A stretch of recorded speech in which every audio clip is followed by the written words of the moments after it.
Collie Defense for the Evercade. This is the latest Game of the Month title that will also feature in the release of the next Indie Heroes collection.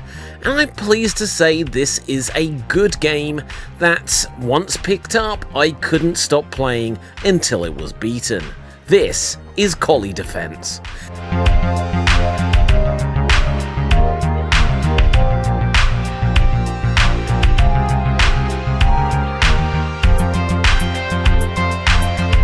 So, as with all the Evercade Game of the Month titles, this is a game which you can download onto your Evercade EXP or Evercade VS and play completely for free until you next update the system. And this game was originally designed for the Game Boy Advance and is also available for that console, either as a download to use on flash carts or your PC or emulation device of choice, or you can also get a physical cartridge. Collie Defense is a tower defense game, and this has always been a genre that I have enjoyed, but to be honest, it's not one I really get into to play enough. Now, this game is short, but certainly will be a highlight of the Evercade Indie Heroes collection when it comes out next year. And especially when it is packaged alongside a bunch of other games, its shortness won't be that much of a problem.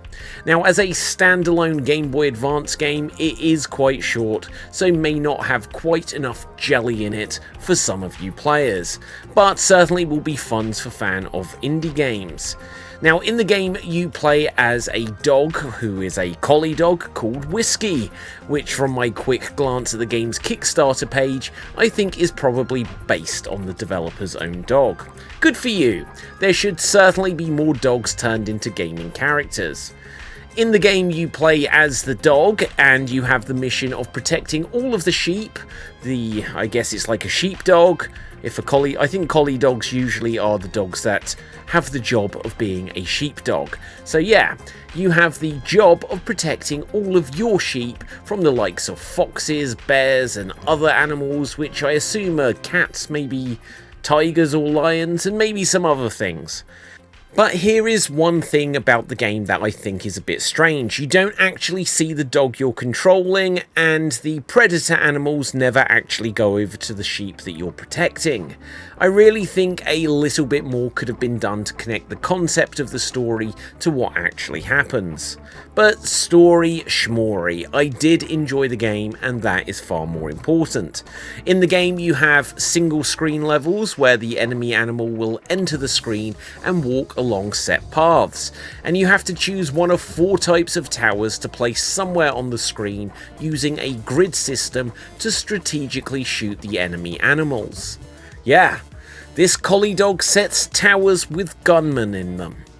Now, you have a limited amount of cash, and the towers have different stats for their firing speed, power and range, and the better ones cost more. For every enemy you kill, you will get some extra cash, and the game is all about getting the towers into place as quickly as possible so that they can do the max damage to the enemies before they can exit the screen from the set path they are walking along. Literally, you'll find yourself resetting a stage with the cursor in the optimal place just to get that tower in as quickly as possible. Now, the game only has 12 levels, which is much too short. From what I read, the game was made in a game jam, and now that makes sense, but it was later fleshed out, but I think it should have been fleshed out a bit more. If it had like 5 or 6 levels that felt as easy as the earliest ones, and 2 or 3 that felt as difficult as the end ones, and had that same sort of system along the way just to give you extra levels, it really wouldn't have made the game feel like it was getting too tired. The levels do get progressively harder, and the last couple are a real challenge, which is great, and it is exactly what I want from a tower defense game. I want to feel like it is a slog of quick decision making and keeping your eyes on all of the areas of attack.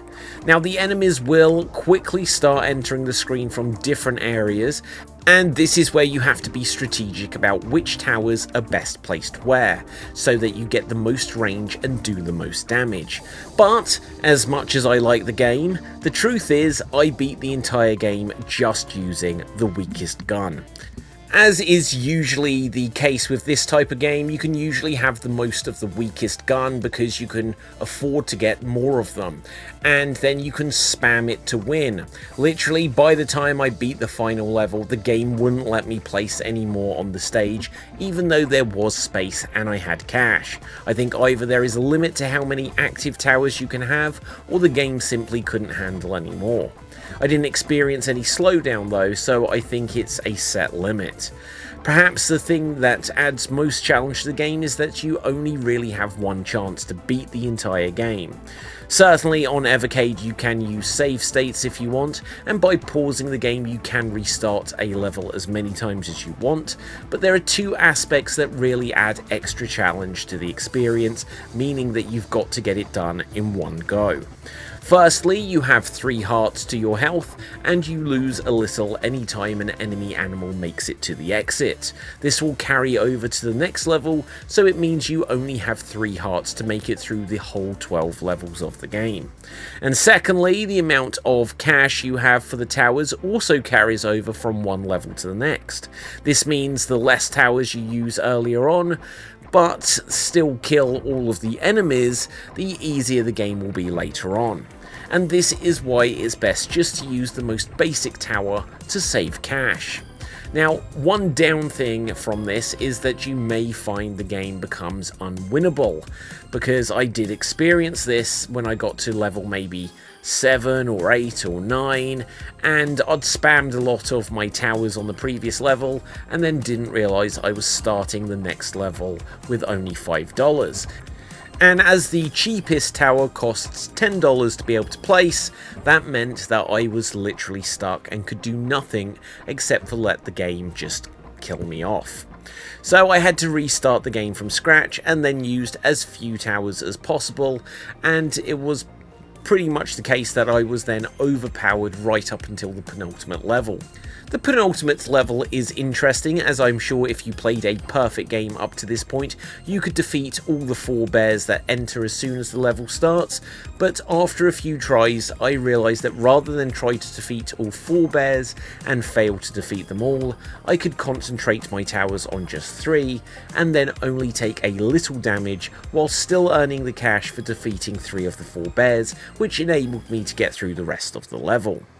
So far, the Evercade Game of the Month titles for 2024 have been pretty good, but I think a little bit weaker than those from the past couple of years. But for 2024, this may be my favourite one so far.